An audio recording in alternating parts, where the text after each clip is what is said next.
Hello, everyone. Welcome to a new episode of Decode. Over the course of this episode, we are going to talk about the annual budget presented in the Parliament. According to Article 112 of the Indian Constitution, the Union Budget, also called the Annual Financial Statement, is a statement of the estimated receipts and expenditure of the government for the particular year. Essentially, it is a tally of what comes in, or revenue, against what goes out, or expenditures.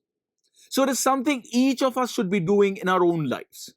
Since it is mandatory for the government, it prepares a meticulous budget annually while we live our 30-day cycle, starting as a Raja, then walking a tight line like a Praja, and then squeezing the last rupee like a pauper. Until 2016, the budget was presented on the last day of February. But for the past few years, the government has moved this to the first day of the month. The idea behind doing this in February is that there is enough time for the new budget to materialize before the start of the new financial year on the 1st of April. Given how many promises made in the budget are broken, it also seems like a 2 month early April Fool's prank. The budget is presented by means of the finance bill and the appropriation bill and has to be passed by the Lok Sabha before it can come into effect at the start of the financial year.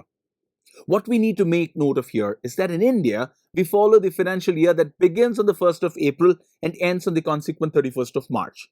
Other countries follow other financial years. For example, in the US, the financial is from 1st of October to 30th of September, and in the UK, it's 6th April to 5th April.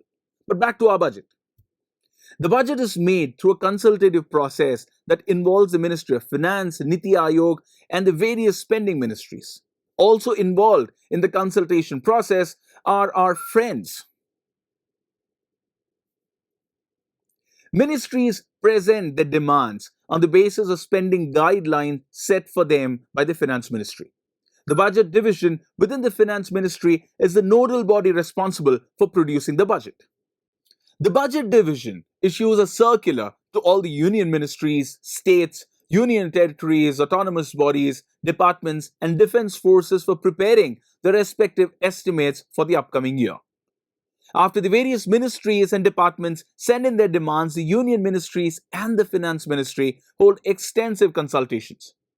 Around the same time, the departments of economic affairs and revenues meet stakeholders like farmers, economists, members of the business community, foreign institutional investors, and civil society groups to get their views. Once these pre-budget meetings are done, the finance minister takes a final call on the tax proposals. These proposals are discussed with the prime minister before the budget is locked. And then it's time for halwa. Following all this, the finance minister presents the budget in the Lok Sabha, and in doing so, highlights the key estimates and proposals in it. The budget is tabled in the parliament after the minister's speech. In the past, we had a separate budget for the railways, which was presented a little before the annual budget by the railways minister. The NDA government decided to do away with this from the year 2017-18. I understand the practical concerns behind this, but I must say, I really miss the entertainment that came with the real budget. You don't listen, I'll cut. उसका है तब भी चिल्लाता है। देखो भाई मेरे को प्रोनाउंसिएशन खराब हो जाएगा चिल्लाने से, मेरे को आहिस्ता आहिस्ता करने दो। अरे सुनो ना, नहीं तो भूल जाएगा ना। नहीं नहीं, सब rejected. You have. You will don't shout. If you don't listen, I'll lay. Go ahead. But those were the good days. Old days when stand-up comedy was aired on Doordarshan.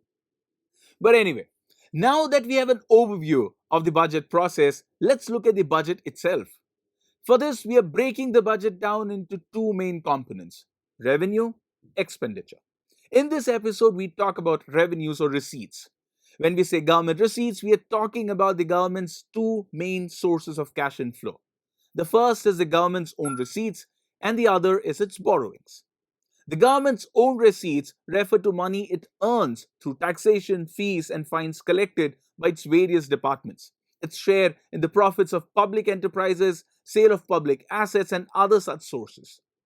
Borrowings, on the other hand, are those funds the government borrows from outside sources when it faces a shortfall in its revenues.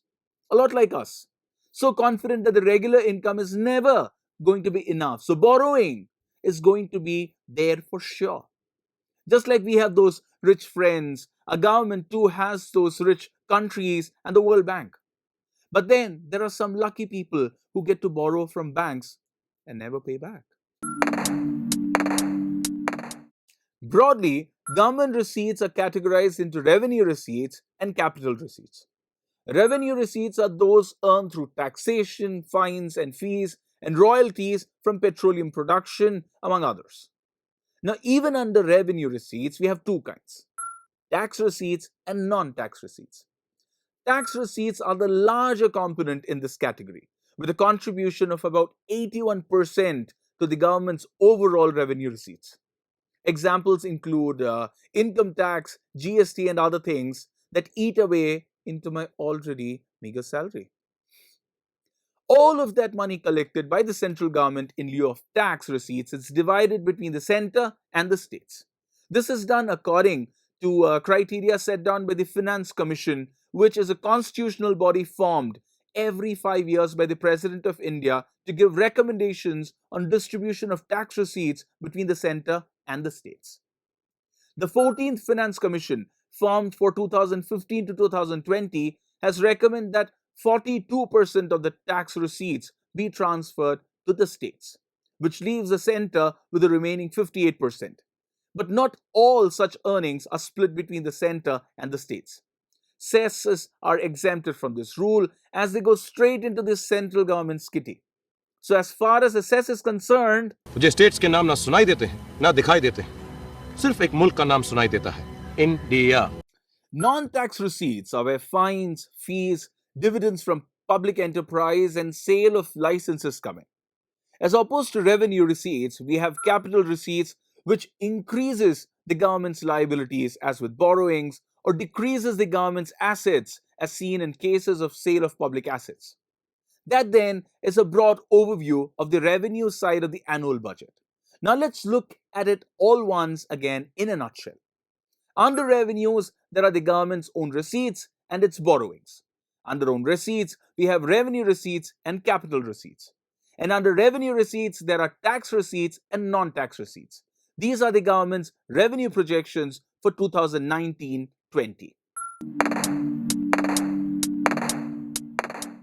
As a people, we Indians are very philosophical. You see, like the game of snakes and ladders, which actually originated in India. Okay, stem cell research and organ transplant also originated in our great land only. Happy? But back to the ancient board game. Our ancestors believed that if one goes up in life, one must also eventually come back down. This is to say that while we are talking about revenues in the budget, everything looks like a happy upward climb. But the difficult flip side to this climb is the fact that we have many demands over this money in the form of expenses. And expenditure often ends up being higher than revenue. And that brings a whole other set of problems with it. So in our next episode, we will be talking about the expenditure side of the budget. What happens when the revenue and expenditure are not at par with each other, what the actuals in the budget are, and why they are important to us. So do join us next week. But until then, like and share this video and leave us a comment with your feedback. Thanks for watching.